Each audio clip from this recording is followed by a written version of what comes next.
Hi everyone, it's Zenith back again with another brilliant episode, another brilliant guest. Today with me I have Kathleen Donnelly Israel. And Kathleen is the author of the best-selling book, Wisdom on the Camino. And in this she recounts the journey that she undertook along the Camino Santiago, which is a 500-mile trek, I believe, starting in France and ending in northern Spain.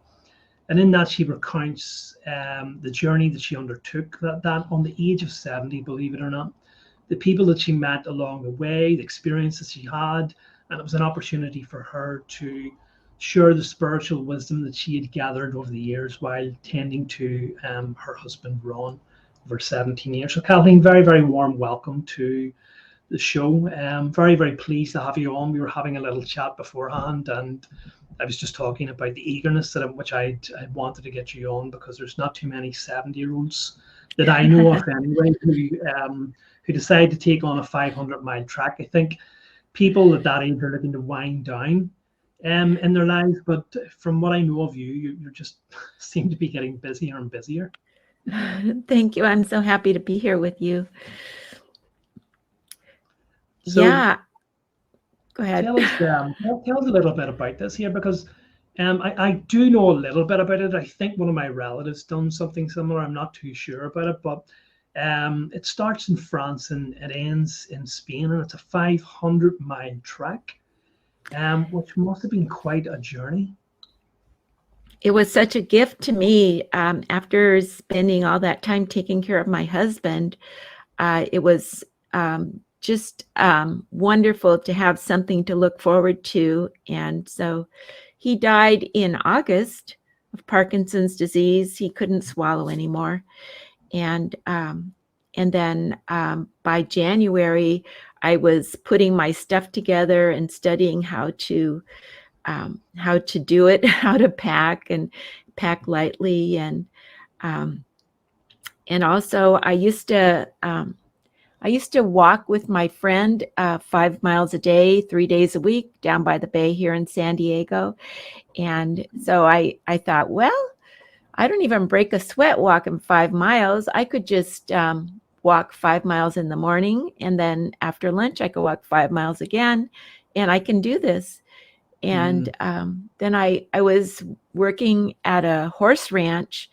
I was, cleaning the stalls. It was a horse ranch for they taught horseback riding to people with autism and developmentally disabled people. And so they needed a volunteer to pick up the horse pucky. And there I was with a wheelbarrow, and I developed a really strong core. And I think that really helped too.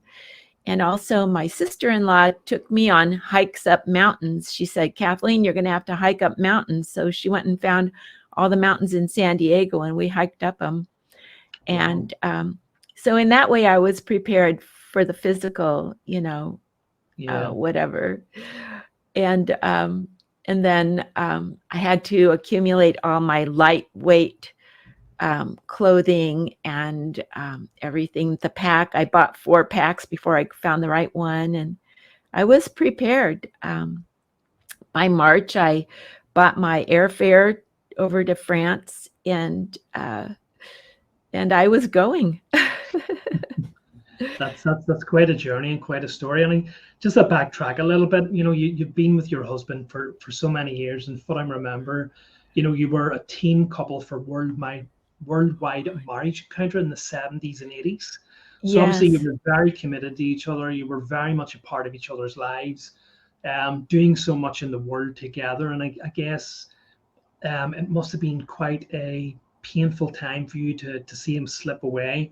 I know that you cared for him for 17 years, so you must have been prepared.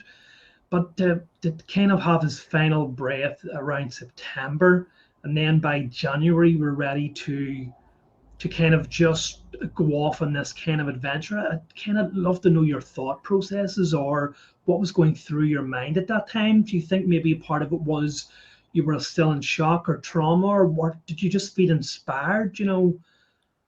Well, I guess you don't know if you're in shock or trauma. You're just doing what's next, really. It was, I mean, when my husband died, I got a giant cloth bag and put all the paperwork in it that I had to do. I had to do insurance stuff. I had to do funeral stuff. I had to do graveyard stuff and trust stuff. And I just put everything in this bag and I carried it with me everywhere so I would be able to do all these things. And by January, I had pretty much finished doing all those things. And it was time for me to plan my trip. And it was time for me to have my adventure that took me out of my life. It was so, after he died, I mean, he had all this stuff, and when he was dead, he didn't need any of that stuff anymore, and it kind of hurt me to get rid of it.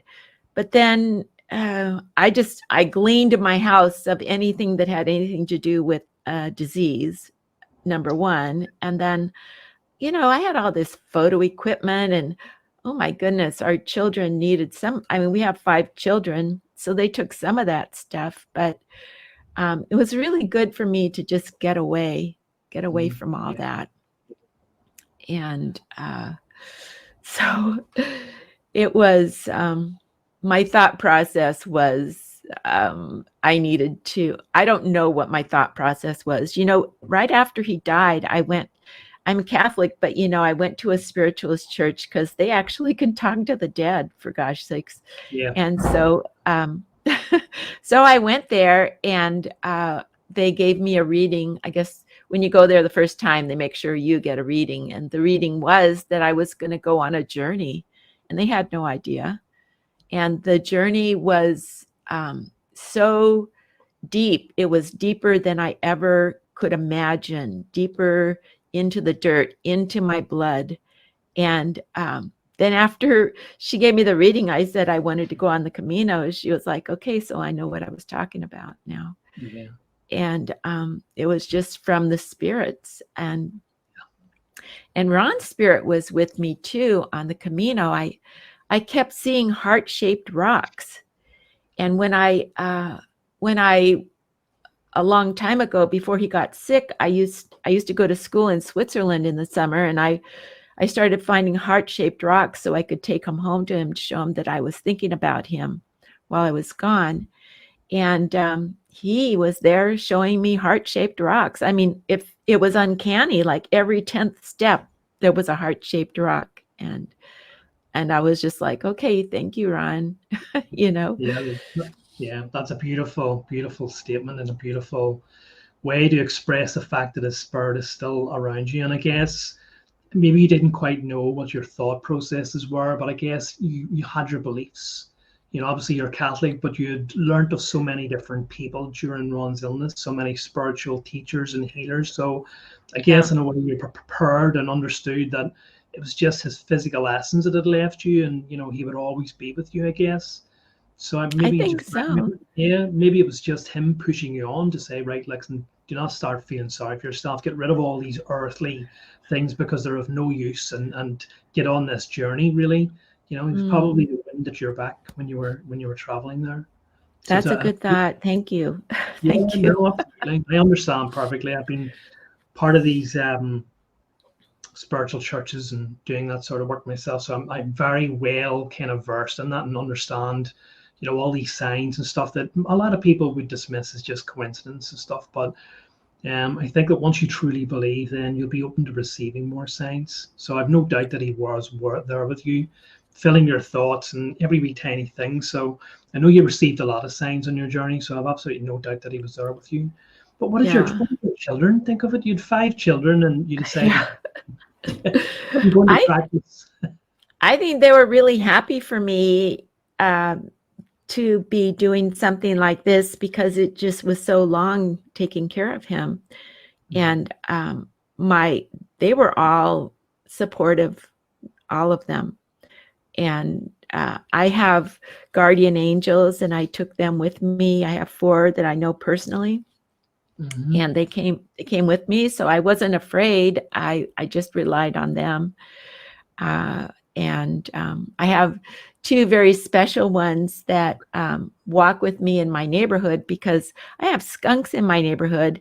And I was like I like to take a walk in the evening, and I was like, whoa, I don't want to, you could smell them, but I didn't want to see them, and so I was walking along, and I'm like, dear God, send your angels to protect me. And so all of a sudden there were two angels right by me with their wings over me, like an ark, protecting me. And I just, saw them in my imagination, I suppose, but they were really there. Yeah. And one of them's name is Aloysia, and the other one is Pionomi. And I just knew their names. Yeah. And it was kind of weird because Aloysia wears black and red robes, and I was like, well, that's kind of weird for an angel. And then I thought, okay, my neighborhood, I live right by San Diego State University, so obviously their colors are black and red. So I'm like, okay, well, there you go. And then Pionomi was dressed in kind of like a sage green with purple flowers, very gossamer dress, and so that was kind of like balance, between Yes. the two of them. And so they came with me. I said, you got to come with me, man. I just need some protection here. So, And you're right. That's absolutely beautiful. I think that this is why, because angels and benevolent beings like that cannot step in unless that you ask them. They're not going to interfere with your life. So the important thing is that they're not. It's not that they're not there. They will not interfere in your life. They will not live your life for you. They will not help you unless you invite them into your life. So what a beautiful awareness that you had, just to ask for that help and just to even see them in your imagination, which is exactly where you're meant to see them. I think a lot of people dismiss their imagination as being this, a silly thing, and that's kind of what we're taught to be. But this is where we experience these things. We see them in our mind's eye, which we call our imagination. But they're as real as I don't know, the hairs on your arm, I guess. They're just in a different form, really, at the end of the day. But it's just unique to you, really, and it's beautiful that you have that experience and you have that insight to know that they're around you. yeah. And really, my imagination is, I mean, this part that we're talking about here that I call my imagination, it's not anything I could imagine. You know what I mean? It's just like, okay. Yeah, yeah. What a beautiful way to come, in the colors of that school, to let that this is real. What other way would they come, really, at the end of the day?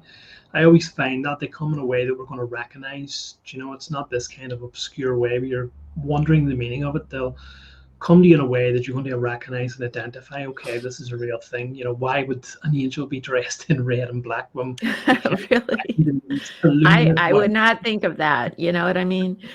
And Yeah. my other two angels, I met them when my children were young. They used to belong to this little group. It was called Soldiers of Mary. And Oh, I think we just had a little pause there. Not quite too sure what has happened there. Hopefully, Kathleen will be back online in a moment. and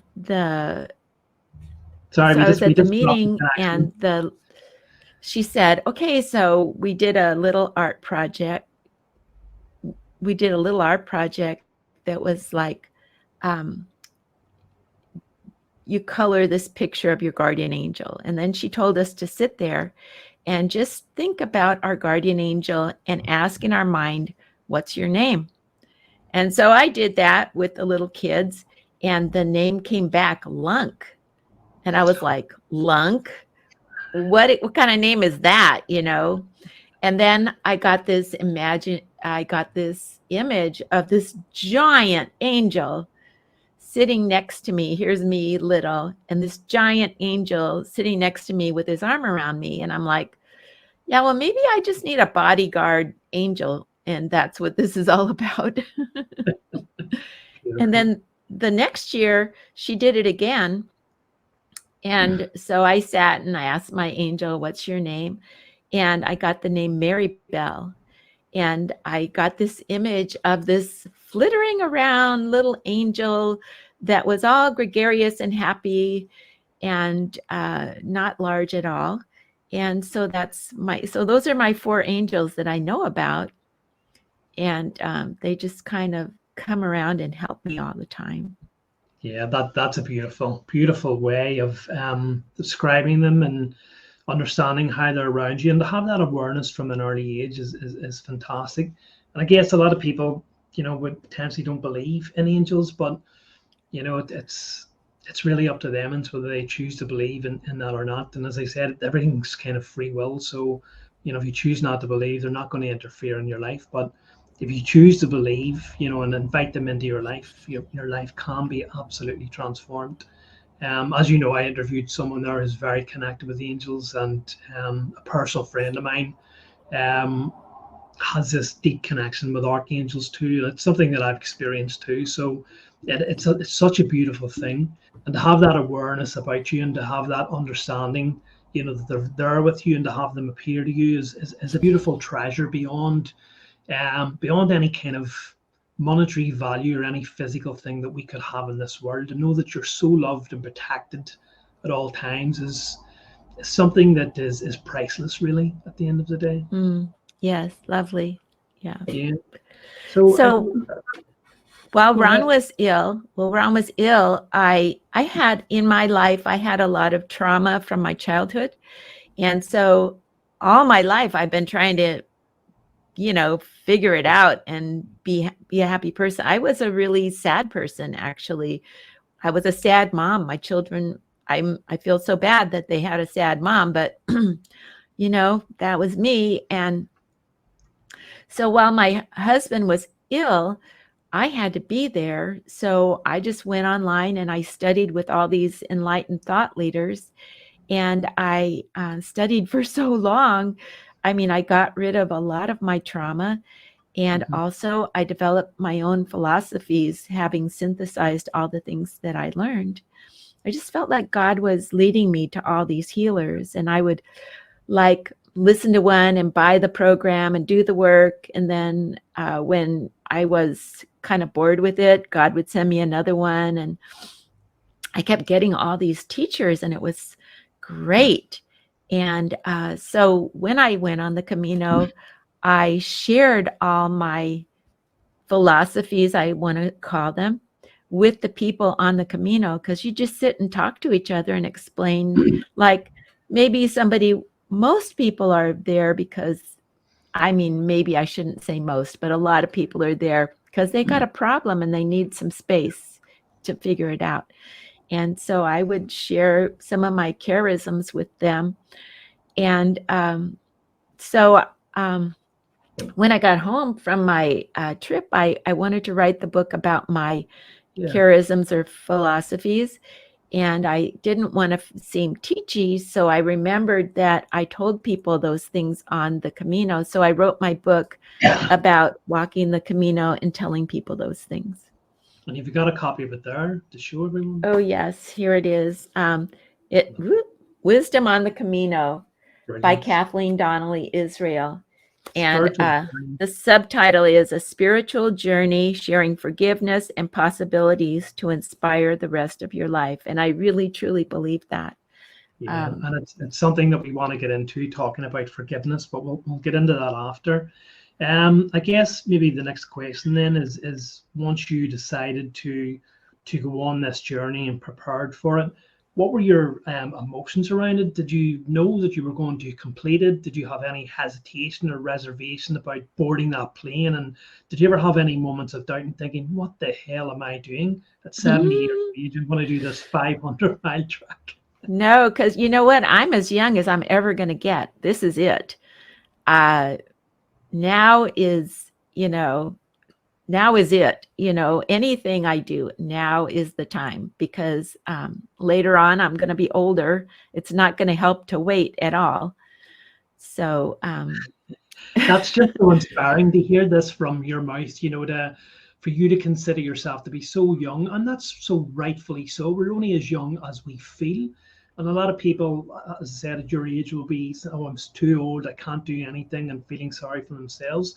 So the fact that you have said to yourself, like, I'm never going to get any younger, I need to get up and do this now, and then to obviously do that and to do another track after, and potentially then to want to do another track after that, it's just so inspiring to to many people out there, and I guess to people half your age, to want to do that.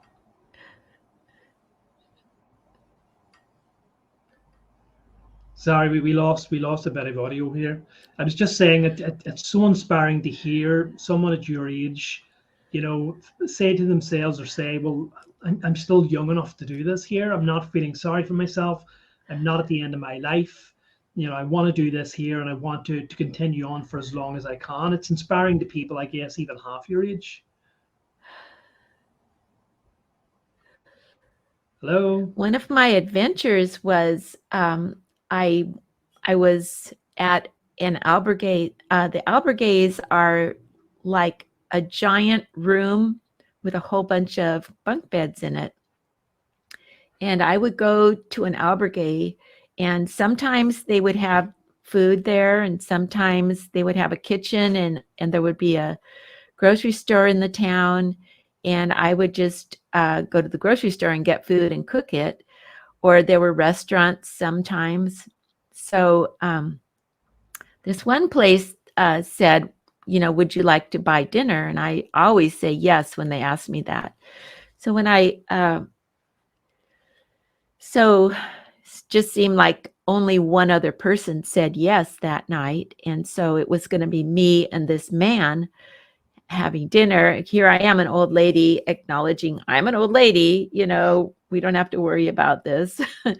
And he was a little bit younger, not that young, maybe in his 50s. And so we had dinner together. It was such a lovely dinner. And he was telling me about a lady that he read her book, and she found heart-shaped rocks the whole way, and she would take them and put them in her pocket, and then she would give them to people along the way to make them feel special.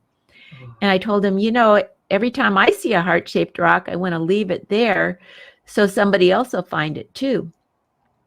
And he said, no. You need to pick up those rocks and put them in your pocket and then share them, give them to somebody along the way to make them feel special. So at that point, I just started doing that. She made me chicken and rice and vegetables. And then, so afterwards, I paid her, but I left her a heart-shaped rock too from the Camino, because the people on the Camino, they're there to honor the pilgrims. They're there to, they feel a responsibility to honor the pilgrims. And I was the only one in her restaurant, and she actually sat there and made me dinner and didn't charge me very much, just like 12 euros or something, maybe 11 that place. And it was such a blessing to me. And for her, that's why she was there, to feed the pilgrims.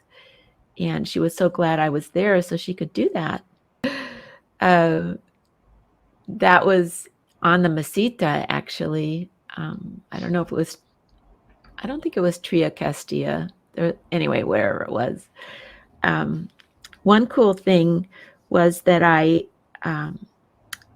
they give you, when you start, they give you a pilgrim passport. It's a piece of paper with little squares on it, and each night when you get to your albergue, they stamp it. And so that lets them know that you're really a pilgrim, because they can see all the places you've been to in the last nights. And then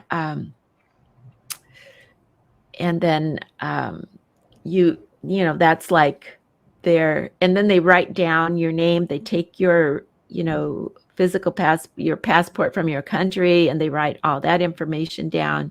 And then they share it with the Spanish government, and they keep track of all the pilgrims. So when I went to write my book, it was so great to have that, because I had an actual record of where I had been each night. And it was really great to have that. And the other thing, when I wrote my book, I had shared all my adventures with my friends on Facebook. So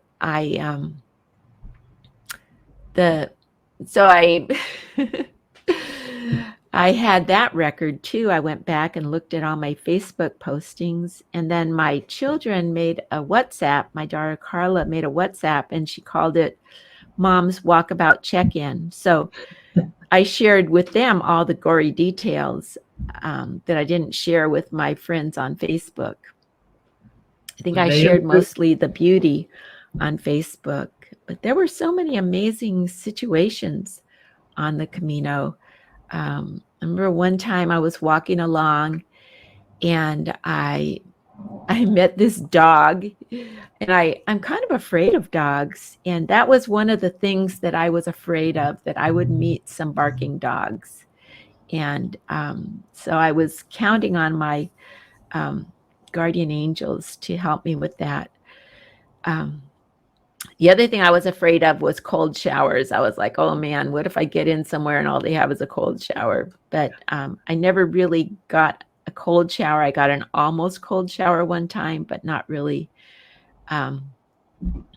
So anyway, I met this dog, and it was like a beagle. It was not a young beagle. It was an old beagle, and he was just walking along. He just passed me on the left, and so I kept walking along, and I felt like I was in a room. The canopy of the trees was yellow, tiny leaves, and it was just felt otherworldly, like I was in some very special hollowed place. And it was roomy too. It was just giant. You could see for a long time, but it was just covered with these tiny yellow leaves, quite high. Now, as I was walking along, I came across this amazing anomaly. There was it was like a room, but it wasn't a room. It was outside, and these people had brought all this living room furniture with coffee tables and couches. I mean, they were like a purple couch with a large back on it, and little coffee tables. There were tables like dining room tables to sit at, and I just thought about how amazing it was, because it was right out there, and it could rain. And I guess it wasn't a problem for them. They just had this giant living room out there in the middle of nowhere. And there was a trailer, and next to the trailer, there was a little kitchen, a Coleman stove. And this man was frying hamburgers, and he was frying 2 hamburgers. I walked up there and I said, "Can I have a hamburger too?" And so he went in the trailer and got another hamburger and put it on the fry pan. And he made me a hamburger, and I got a cup of coffee. And I was thinking of sitting there and eating it, but then I thought, you know what, I need to get to the next place. So I just put my hiking sticks, rolled them up and put them in my pack, and then I just walked along drinking my coffee and eating my hamburger. And as I was leaving his place, I noticed there was a lady sort of lazing in a hammock, and she lifted her head and waved to me and smiled at me. So it was just like they were there for the pilgrims, and it was just such a lovely thing. And I thought, well, that's why he was cooking 2 hamburgers, because he had one for her and one for him. So, right. He gave one to you then, did anyway, he? I was there in April and May, and actually I left there in June. But so it wasn't really crowded yet. It gets crowded in June. And so I guess they didn't really see that many people, but they were there for the people that were there. So that was I thought that was lovely. Can you hear me? Can you hear me? So okay? I had so many amazing experiences, and I met a guy from Ireland. He at this monastery I stayed at in Sahagan, and so. I went there, and when I checked in, they brought me to this room. It had 3 people in it, and I would be the 4th person. And I kind of looked around, and there was stuff on all the beds, and I was like, well, which bed should I take? And he said, it doesn't matter. Just take the stuff off of one of the beds, and just that's your bed, because these people have been here too long and they're too dug in and they need to leave. So just pick a bed, and that's your bed. So that's what I did, and I laid down and I fell asleep because I was so tired. And when I woke up, they were back, and I spoke to them. The one man was from Ireland, and another guy was from England, and then there was a lady from Germany. So they were my roommates for that night. It was a room with just 4 beds in it. And so they asked me if I wanted to do laundry. I was like, sure. So what you do when you do your laundry on the Camino is you just kind of, everybody puts their, like sometimes everybody puts their laundry together and everybody gives some money, and then and then everybody doesn't have to pay so much for the laundry. So we all put our clothes in. We only had 2 extra days of clothes anyway, so we didn't have a lot. And so I gave them my clothes, and actually they didn't take any money. That was so weird. I didn't have to pay, but anyway. And then so I decided to take a shower, and they took the clothes and put them in the wash. And so I took a shower, and then I went out there, and they were sitting out. It was a giant monastery, so the rooms were all around it, and there was a giant garden in the middle, and like a covered patio all around the garden. With above that was the walkway for the above. And so when I came out, I said, hey, where's the laundry? I want to hang it up. And the guy said, well, I already hung up the laundry.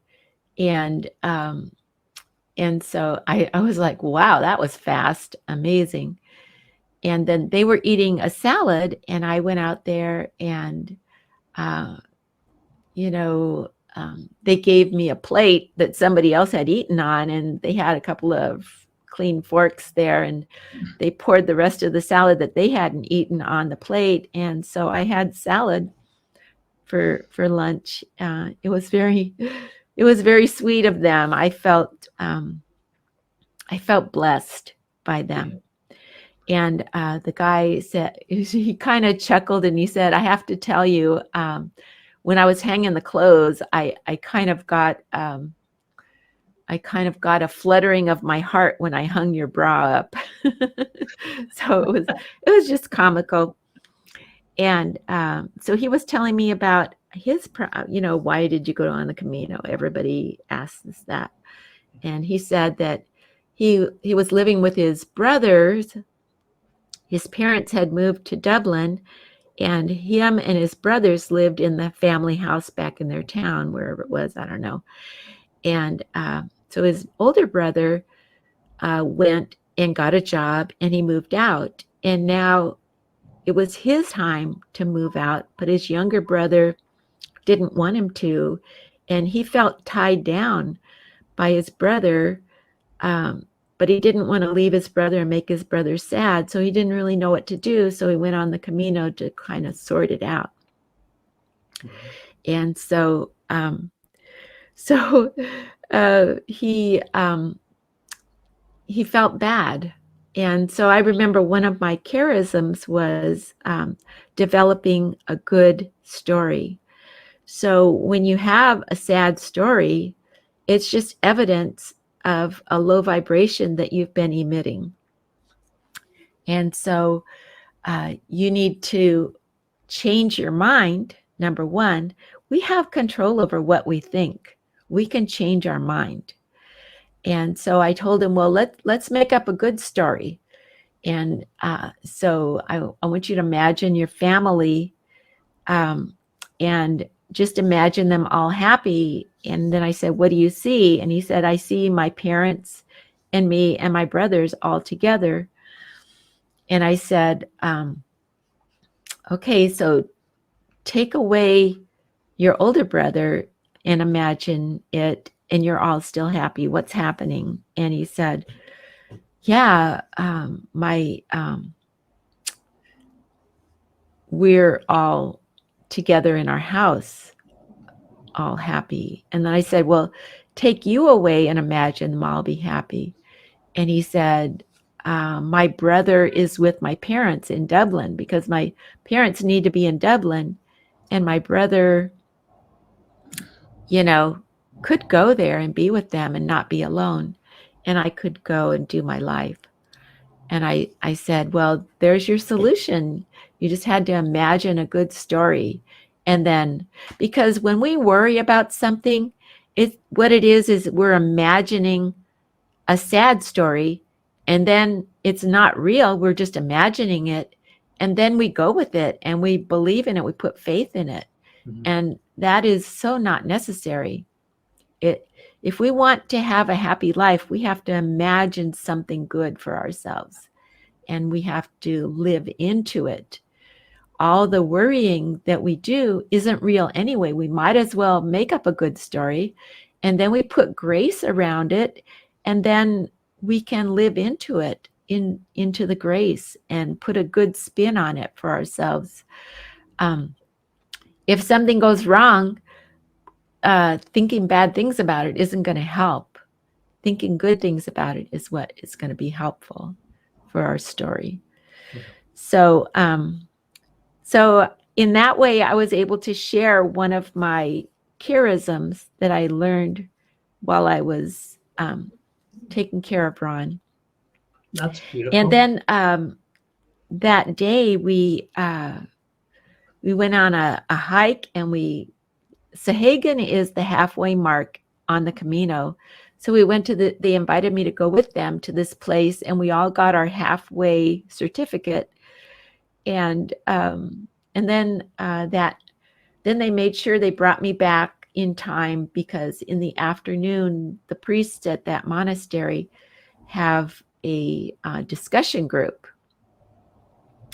And so they have all these monks there, and they speak different languages. So I got into the English speaking group, and it was funny. The monk said, well, I don't speak English very well, but I'm going to do my very best, because nobody else here speaks English at all.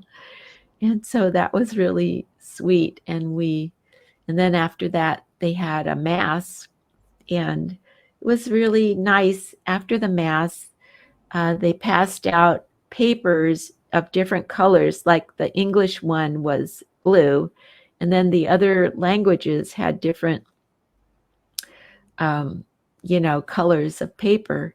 And so we all had, it was a blessing for the pilgrims. So the priest said the blessing over us in Spanish, and we all could read it in our own language. And I have that in the book, so you can read it in the book. So one thing I wanted to tell you about the book is I have a free gift in the book. On one of the first pages, it says to go read this first. It's not the first page, but it's one of the first pages. Read this first, and then it sends you to my website, and then you can see the pictures, because people told me if I have I should put my pictures in my book, because they're so wonderful, especially I shared them on Facebook. And so people wanted to see them. So I thought, well, if I put them in the book, I'm going to have to charge $50 for the book, because they're, to put a black and white in there, it's not okay. I looked at a bunch of books, and they have black and white pictures, and I was just like, yeah, I don't even want to look at that. It's so, the dot gain and all that stuff. So I set up a website, and I put the pictures in chapters. So you just have to go to the website and sign in and opt in. You have to opt in too. And then you can see the pictures in the book. That's beautiful. So That's a that's my beautiful. gift to everybody. That's lovely. Let's see, what can I talk about? It's so beautiful on the Camino. I just loved it. I was, walking along one day, and I was walking into a town, and I had to walk over a bridge, and you look down into the water that the bridge is across, and you can see the moss swirling around and the flow of the water taking it along. It was so beautiful, and the birds singing. And I walked by this home that had roses on this giant rose bush, and it was just full of roses. It was in April, actually, so it was just wonderful. And the cobblestone streets, and just seeing the town waking up, the maybe ladies coming out and sweeping their porch, and it was just so clean and so lovely. There was a schoolyard, and it was a play yard actually, and they had play equipment for adults and play equipment for children in there. So I guess you could go down there, and the play equipment for adults was like exercise equipment. So the adults could go there and do their exercise and let the children play on the jungle gyms and the slide and the swings. I thought that was really, really great. And the equipment was all different colors. It was like purple and blue and red. It was just lovely. And one of the things that was so great about being on the Camino was being there during Holy Week. And I went to this place, and it was like Monday of Holy Week. Maybe it was, I don't know when it was, but anyway, I went there, and that evening I went up to the church, and they were having this really great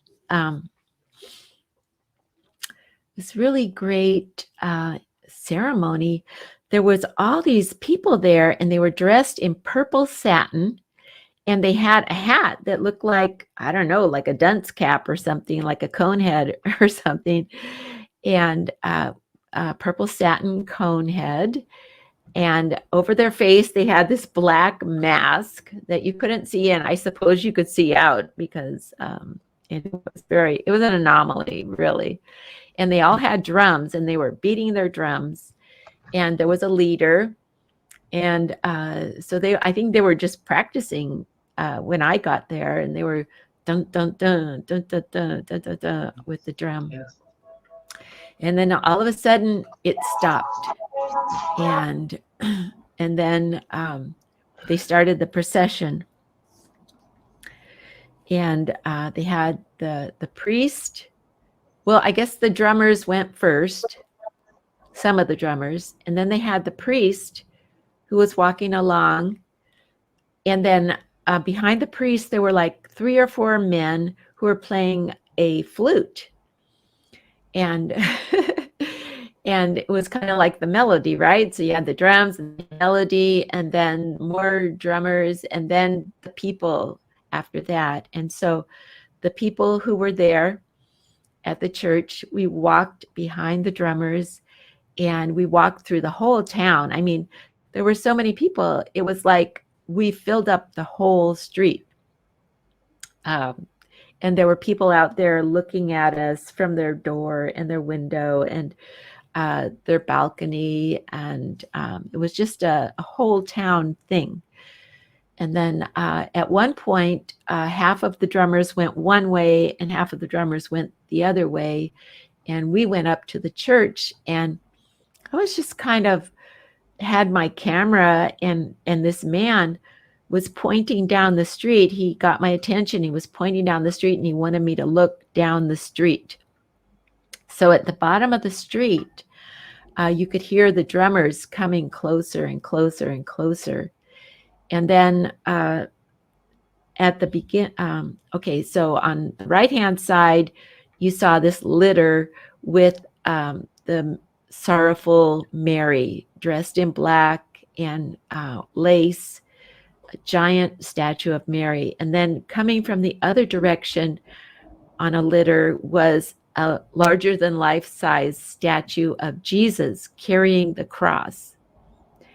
And when they met at the bottom of the street, like they saw each other, the drums stopped. And it was just like so much tension watching the statue of Mary see the statue of Jesus. And then every once in a while they would go da-dum, da-dum, and it was just so dramatic. And I just thought, wow, these people in Spain really get into the drama of the Passion of Christ. It just touched me so deeply. I'd never seen anything like that. And so I was actually taking a video of it, and I tried to put it on my website, but it wouldn't take that large file. So I'm sorry about that. But I took pictures of it, and they're on there. Was this during Holy Week, So that was totally amazing. And that evening at the albergue, I had asked the guy, so how late are you going to be here? Because I want to go to this service in town. And he said, I'll be here till 10:30. And so I was looking at my watch, and it was kind of getting close to 10:30. So I just left and went back to the albergue because I didn't want to be, locked out. And so that was really special for me. And there were many more Holy Week things that I participated in. Actually, during Holy Week, I spent the whole of Holy Week in a town. And I just became one of the church ladies. And I actually, people started smiling at me after a while, like in recognition. But there was a large area of single older women. And I thought, okay, well, maybe this is all the widows, or maybe the women whose husbands don't go to church or something. I don't know. But it felt good to be part of them. And, when Easter came, I didn't have my Easter dress or my Easter bonnet. I just had my clothes from the Camino, and just to make it special because it was Easter, I really don't eat cake, but I went into this coffee shop and ordered a piece of carrot cake for Easter, and I went out and I sat on the grass by the river, by the town, and just kind of gelled and experienced the special relaxation of being there on the Camino on Easter Sunday. And one thing that was a problem on the Camino was when it rained, because I had tried to get shoes that are waterproof, but I realized that my shoes were not waterproof on one rainy day, and they just filled up with water. So they were supposed to be Gore-Tex shoes, but obviously not. And but I found out later that I was lucky that they really weren't waterproof, because when you have waterproof shoes, they don't breathe. And so it was good to have shoes that weren't waterproof. So I did not get blisters on the Camino. A lot of people do get blisters, but I did not. And so,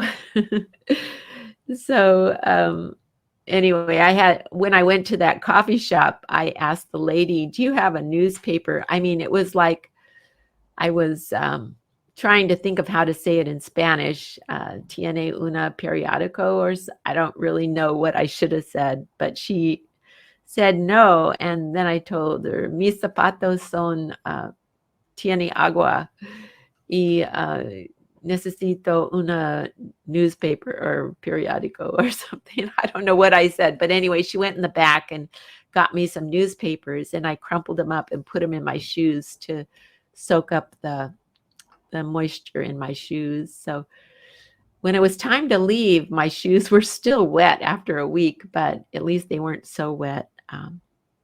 Put the newspaper in there and let them soak it up. And then I took it out and let the newspaper dry and stuck more newspaper in there. So it was kind of like that's what you do when you're on the Camino.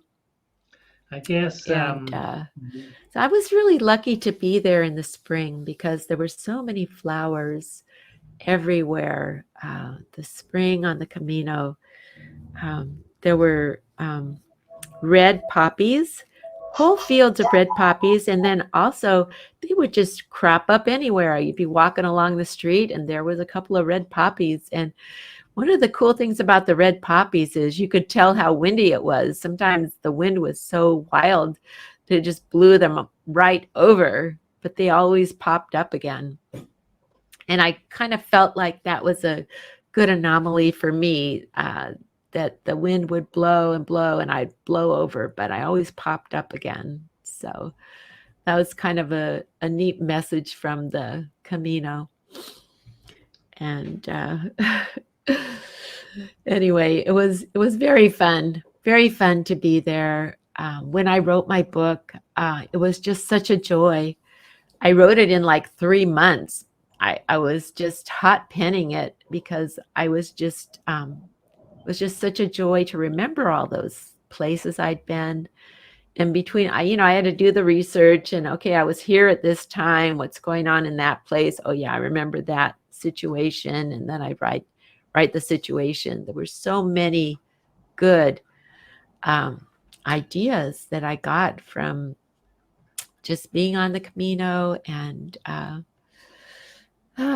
I'm just like thinking about it now, and it's just making me so happy. And when I was writing the book, the self-publishing school that I worked with said, okay, so you wrote your manuscript. Now you need to read it to somebody.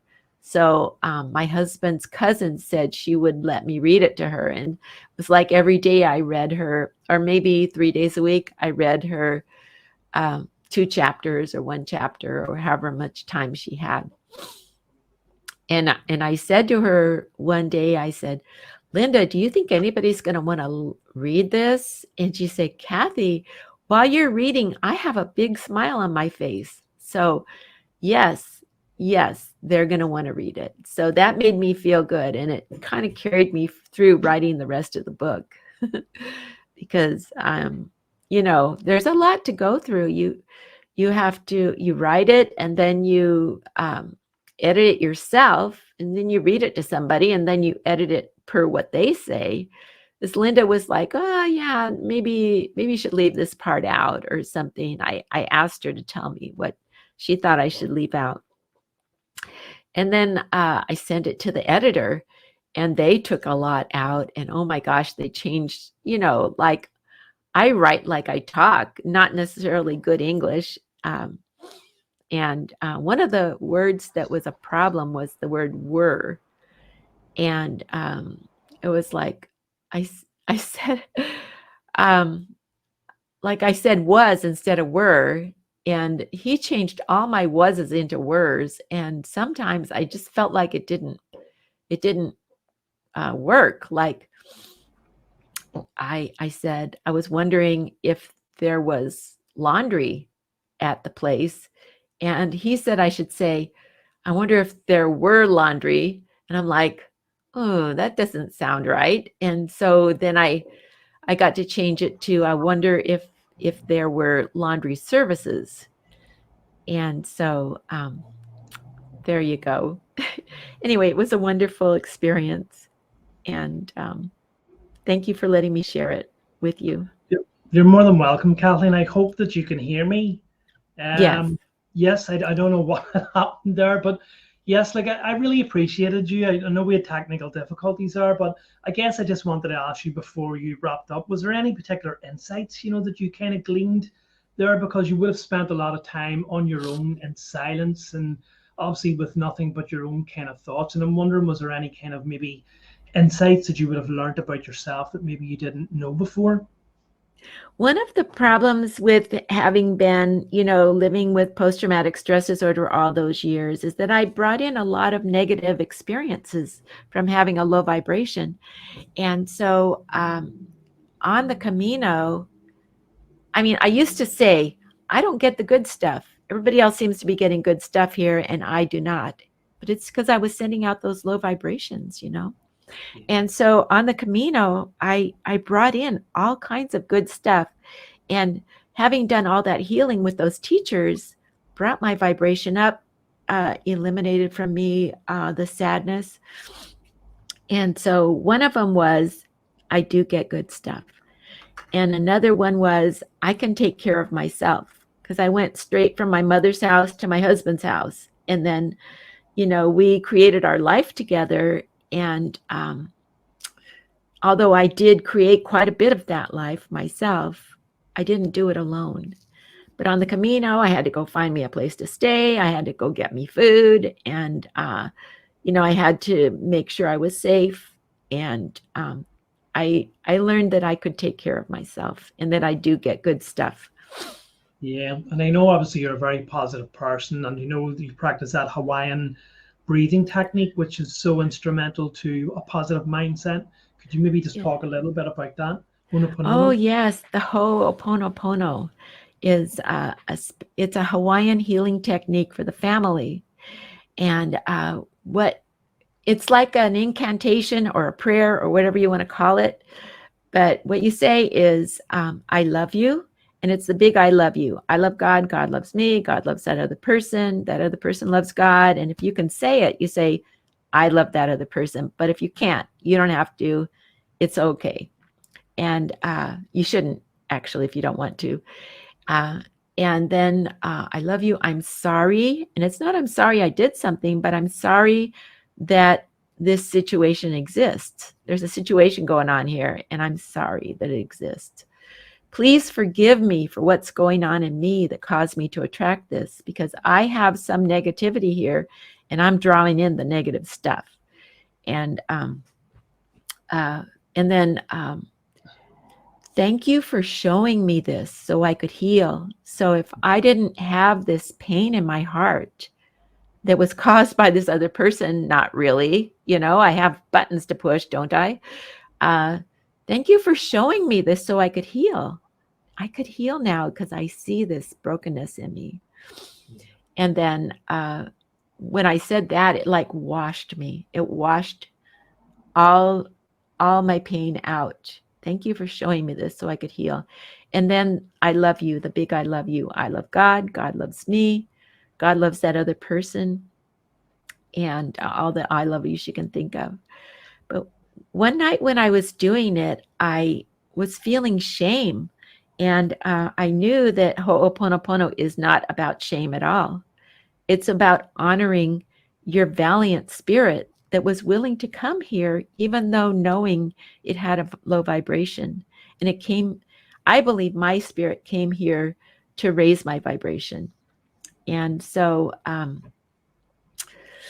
anyway, I was feeling shame, and I'm like, I must be doing this wrong.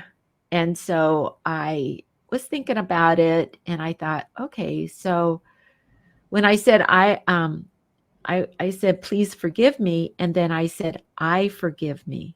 I forgive me. And I forgive it up. And I felt this refrigerator sized pain come out of my heart and go up to God. And I was like, oh, wow, that was amazing.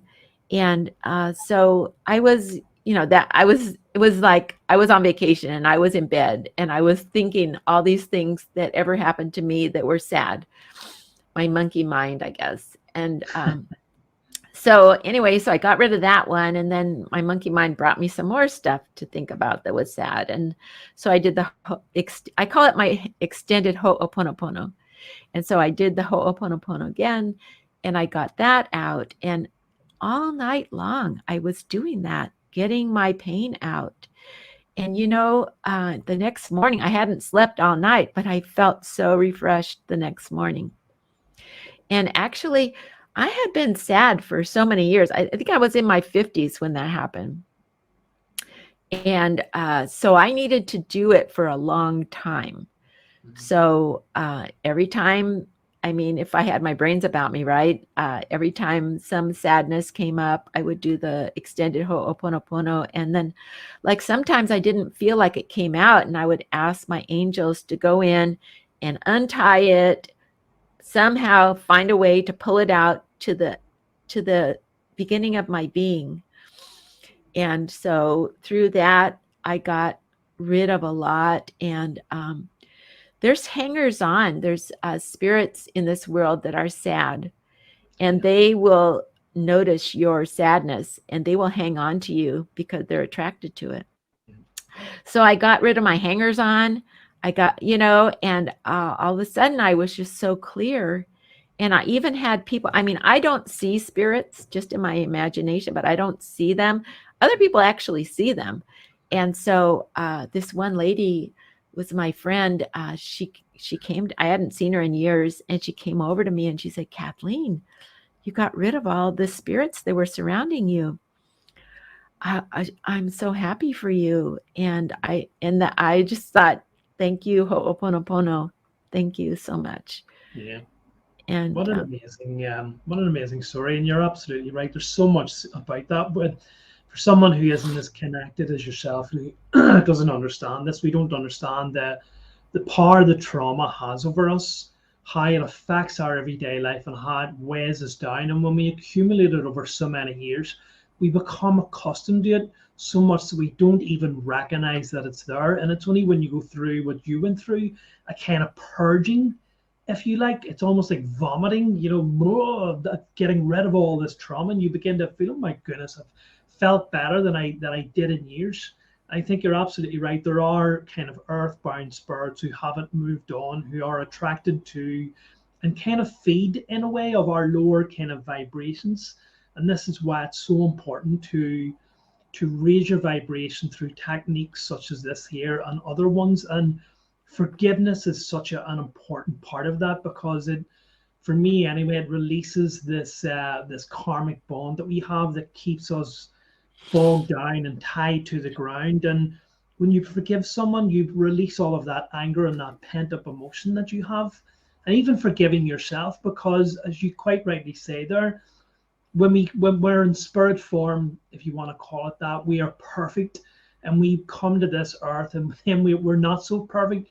We have these lower vibrations, we have these trauma and these pains, and that's the way it's meant to be. And a lot of people don't understand that, get caught up in this shame and guilt that they feel for themselves. So the biggest thing to do for forgiveness is forgive yourself for not being perfect. Once you begin to recognize that, it lifts this burden off us, doesn't it? yes. And when you forgive yourself, you're being godly to yourself, because that's what God is. God is forgiveness. Yeah. And I don't even feel like I need to forgive anybody anymore, because I can take responsibility for sending out these low vibrations that brought the worst out of those people. They have some worst stuff too. And my worst brought their worst out. And so I'm actually thanking them for showing me my pain, so I could heal it. Yeah, showing you areas that you have to work on yourself, because I guess you wouldn't be having that reaction if you didn't have more work to do upon yourself. But it's a lifelong journey. I think it's not an overnight thing where you just go magically, oh, it's okay, I forgive you. It takes a lot of time and practice. It's very important to realize that we send out these vibrations. And I always, people didn't like me. I noticed that. I mean, you notice how people treat you. People didn't like me. And their spirit was like, oh my gosh, when they saw me surrounded by all these, hangers on, and sending out this low vibration. And I just have to honor myself for being willing to come in here. And, the one of the ways that we as humans on this earth can raise our vibration and raise the vibration of the whole earth is by um, healing ourselves. And I lost my mind here. That I had this really great point I wanted to say. Geez. So, You're okay. Take your time. okay, it's unconditional love. That's what I wanted to say. Unconditional love, because you can't even do unconditional love unless you have adversity, because it's easy to love people that are not that are nice to us. That's easy. But it's difficult to love the people that cause us chagrin. And that's where the sweet spot is doing unconditional love. Yeah. So we can change the world with our own vibration. We are sending out a vibration. So hey, let's send out a good vibration. Absolutely. And I used to think my sad story was so important. And one lady told me one time, why don't you just make up a good story? And I'm like, well, that wouldn't be true, you know. But you know what? The worse it gets, the worse it gets. So if you have a low vibration and you're sending out this low vibration, you're going to bring in more crap into your life. A really good thing to do is to just change your mind. And one lady told me, one of my teachers told me, you know, you're walking along and you can see what's behind you and you can see what's in front of you. But what if you just turn the corner? Then you can't see what's behind you anymore. Just turn the corner and you can be free of all this stuff. Mm-hmm. And a really good thing to do is to clear yourself is you take your hand and put it on your heart. And then you take your other hand and put it with the back of your hand against your other hand. So you've got your hand on your heart and you put your other hand up there next to it, over it. And then, like that. And then you push it away, push whatever it is away with this hand. And then you take the other hand and you zip yourself up. And when I do that, what it is it's pushing away whatever's not you and then zipping yourself up so you just keep yourself inside. And when I do that, the colors get brighter. Like I'll be like sitting at a stop sign or something and I do that and all of a sudden the street's not gray anymore. It's like black, or the lines on the street are bright yellow. And so that's just something really easy we can do to clear ourselves. Yeah, it's very powerful and very interesting. I think a lot of these things that we get and these techniques that we do, we don't have to be these learned masters. We don't have to have smarts. Anyone can do them. It's as simple as changing your mind. Something as simple as that there, and it has profound effects. And I think in this type of work, people overly complicate things, but if you truly believe that these techniques have been sent by God or from God or from our creator at the end of the day, then why would it be hard? Why would it be difficult to learn any of this here? If we're all meant to grow and we're all meant to change, then surely the person who doesn't have the smarts can learn any of this. This is what I always preach, and it's as simple as changing your mind. Today I sat, first thing I did this morning when I got up, I meditated, and I was a bit tired because I didn't get a good night's sleep. So my vibration wasn't that high. But even within that meditation, I just said simply imagine love and joy. Imagine love and joy. And you just imagine that. You imagine it's there, you imagine it's coming, and you feel what that's like. Oh, I wonder what it's like to have love and joy. And so you begin this process where you're imagining, and it begins to rise and rise, and all of a sudden you have love and joy, and your thoughts are completely transformed. And it's such a powerful way of doing things. Small, simple techniques like that there, which can change you profoundly and change your vibration. So thank you very much for sharing that. So was there any kind of just before I kind of let you go, was there any kind of profound insights or that maybe you learned upon that journey, but that you were able to take away from others at all, or anything that you thought I didn't know this before and now I know it and it's a practice that I'm going to put into my life? I was so bowled over about how much people cared about me on the Camino. The people on the Camino were so, I just, they were loving me all the time. And then the the people who, like, the people who are walking, they loved me, and the people in the towns, they loved me too. I mean, I did meet a few angry people, but that was kind of fun. Uh, anyway, it's in my book. Oh my gosh. Yeah. Um, but yeah, that I am cared for. I guess I am protected and I am cared for. If I can walk 500 miles across northern Spain, I can do anything, and I can do my life. Absolutely. And what an inspiring journey. What an inspiring woman that you've been to do this at your age and to say to yourself, I'm far from done. You know, I've got more adventures in me. And to do actually do almost a very similar walk the very next year from where was that again? In Portugal, I From think. Lisbon, I Lisbon. did the Portuguese way from Lisbon to Wow. Santiago, and then on to Finisterre. I walked to Finisterre after that. So that was, Wow. yeah, the end of the earth. I wanted to go the first time, but I just couldn't do it. I got sick on the Camino. Yeah, tell So us a little so I about that, Kathleen, because I know you got sick a few times. How was that? mm, yeah, well, the first time I I met this young man. He was from Poland, and that night when we were all going to bed in our little bunks, and he came to me and he said, "You know, I just feel really rotten. My bones hurt, and I'm really tired. What do you think I should do?" And I just sort of stepped back. I was like, "Oh man, I don't want this guy's germs." And so I handed him a bouillon cube, and I said, "Have some chicken soup," you know. and and so he said, "Oh yeah, I have a bouillon. I'll just make me some chicken soup, and thank you. That's a good idea." But the next day, he didn't get up in the morning. We all left, you know, and he was still in his bunk. So I told the owner, you know, we've got a sick one in there. But then I got sick after that. But I don't blame it on him, because I think a lot of people on the Camino were sick at that time.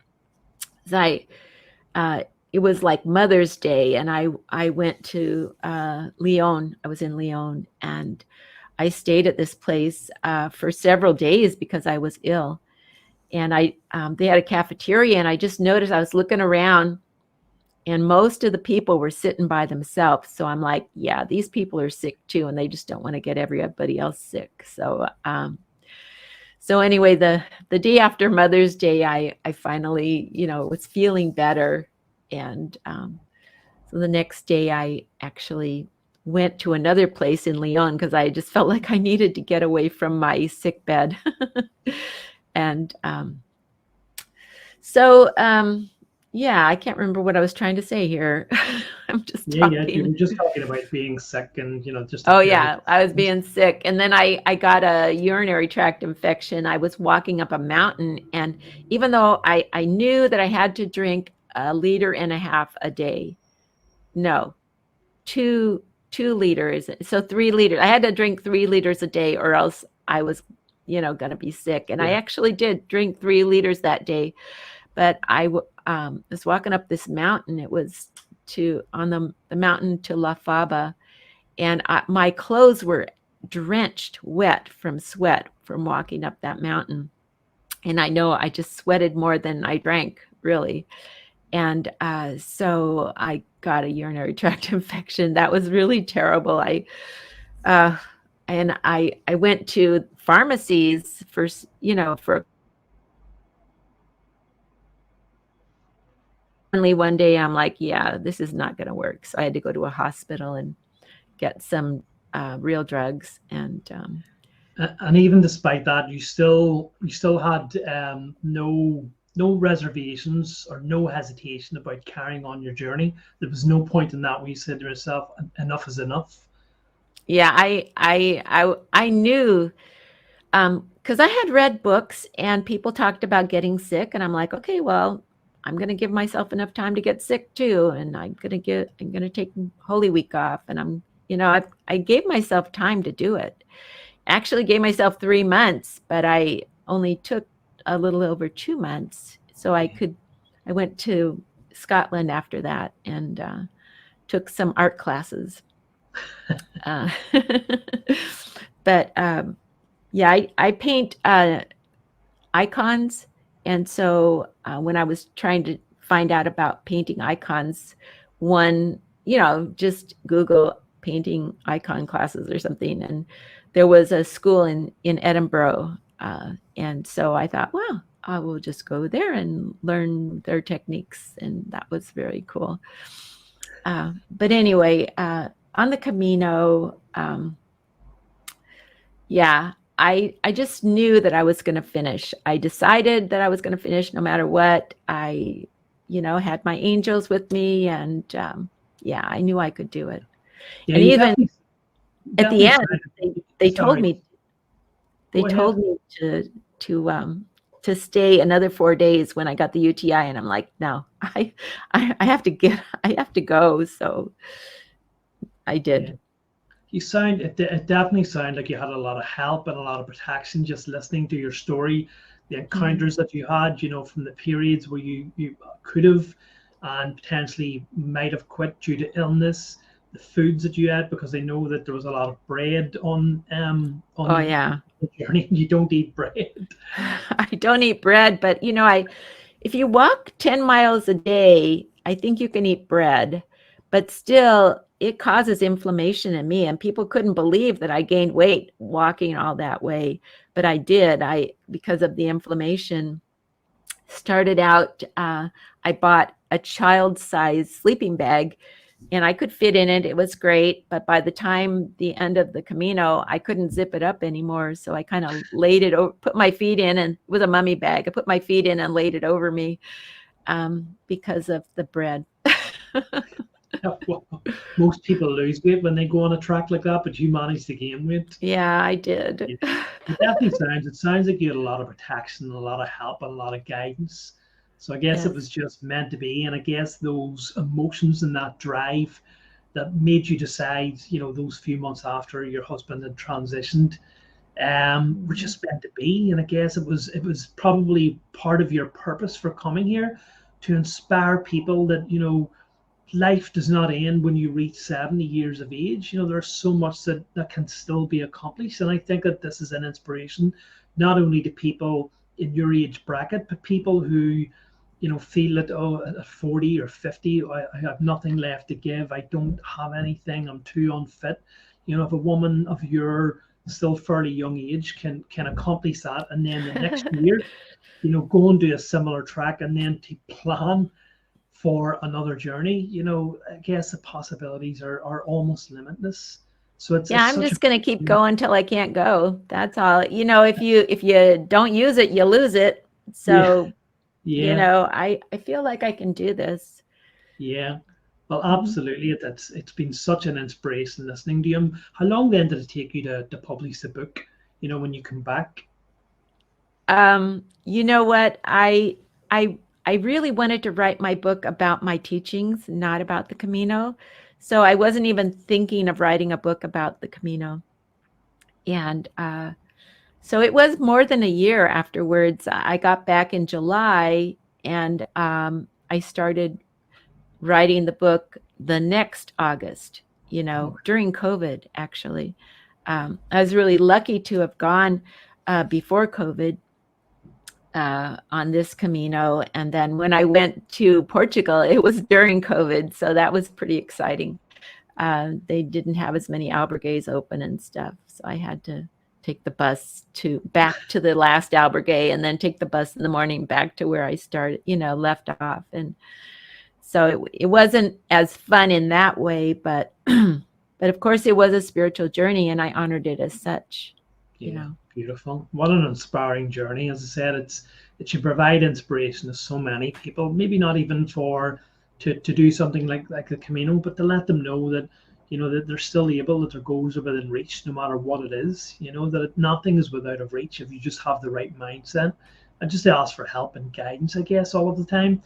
I guess normally what I ask to do is what your plans are for the future of any. I guess obviously you still want to do some walks, but Yeah. would you or are you open to or are you considering writing another book? Given that this one is now an Amazon bestseller, does it give you the confidence? Have you considered writing another book to include all of the sayings and the philosophy that you didn't get included in your first book?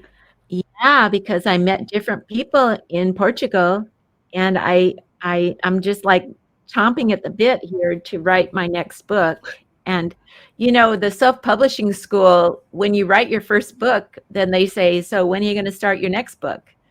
And then after that, they're like, "Oh, are you going to make a box set?"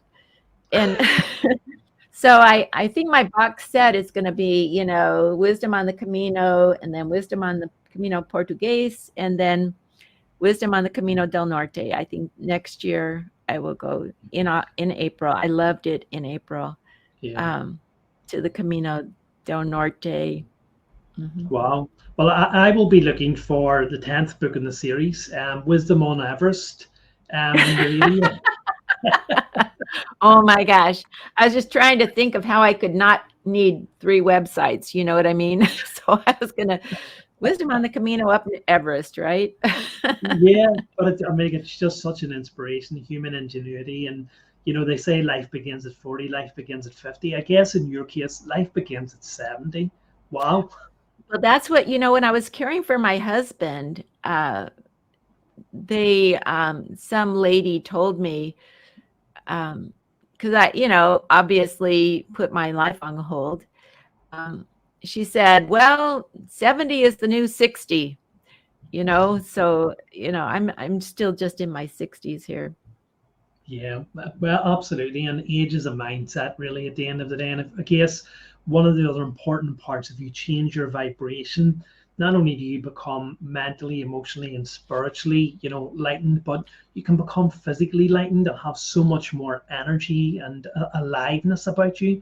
So I guess that's very true in your case because of the vibration that you have this lightness about you and you have this attitude of, nothing is without of my range. So it's just such an inspiration to listen to you, to listen to your journey, to give me the inspiration, to travel it. But I guess, like a lot of people, you're sitting doing your research on this guest and you're going, well, how can I find out as much as I can about them? And I thought, well, maybe I need to do the Camino to really understand. For But yourself, for yourself. Yeah, for yourself. yeah, but it wouldn't be really much of a challenge for me. And, because you're 70 and I'm a bit younger than you, so maybe I need to do it on my hands to Yeah, you could do it on your knees, or you you know could, my you could take somebody who, like, there were people there that were pushing a wheelchair wow. on the Camino. I mean, there you go. You know anybody in a wheelchair? There, and the other thing, a lot of people don't have time to do the whole Camino. And so you can just go from Saria is 100K, 100 and something K. After Saria, a lot of people do that in like a week or a weekend, depending on how buff you are. Yeah. Wow. So, Okay. Not for so you you don't have, though. hmm? Not for you though. You decided to take the hard way.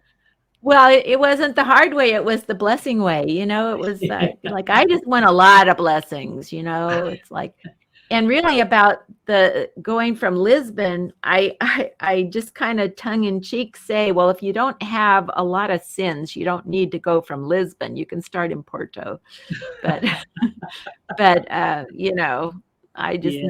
needed to go from Lisbon.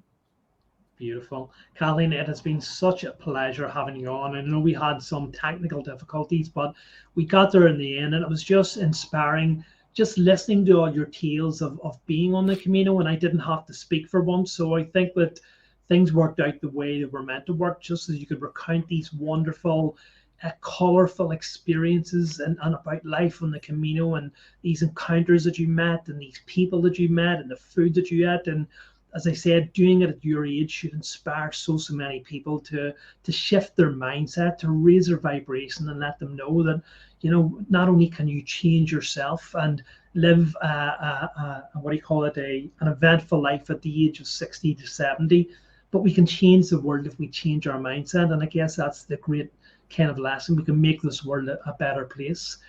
I would love to have you on again once you have done your track, your next track again, to have you talk about that more in detail. So if Yeah. you would be open to doing that there, I would really be honored for you to be on again, and hopefully we'll eliminate these gremlins that are here. Well, that sounds like fun. Thank you. And if people can't go on the Camino, you can just read my book. It tells you all about it, and Yeah, you could just have my experiences. If you can't go out and have your own. yeah. And what is your website for people to obviously to get onto your website to find out a bit more about you, a bit more about the book, and to see these colorful pictures? The website is wisdomonthecamino.com, HTTPS, whatever, I don't know. And then you can go on Amazon and get, in any country, you can go on Amazon and get my book, Wisdom on the Camino. I think you just have to put Wisdom on the C, and then it comes up with Wisdom on the Camino. And that by Kathleen Donnelly Israel. Yeah, or you can follow Kathleen as well. You can actually follow her on Amazon. You can be a follower and keep up to date with her tracks and her adventures and any new publications that she decides to do. But yes, Kathleen, it's been an absolute pleasure. It's been an honor listening to you, and I'm so full of inspiration, and I feel like dashing out and jumping up the Camino blindfolded and on my hands. But There you go. Oh my but gosh. until then, God will thank you. put your blindfolds on. Don't worry. You'll get them. You don't even have to But worry about that.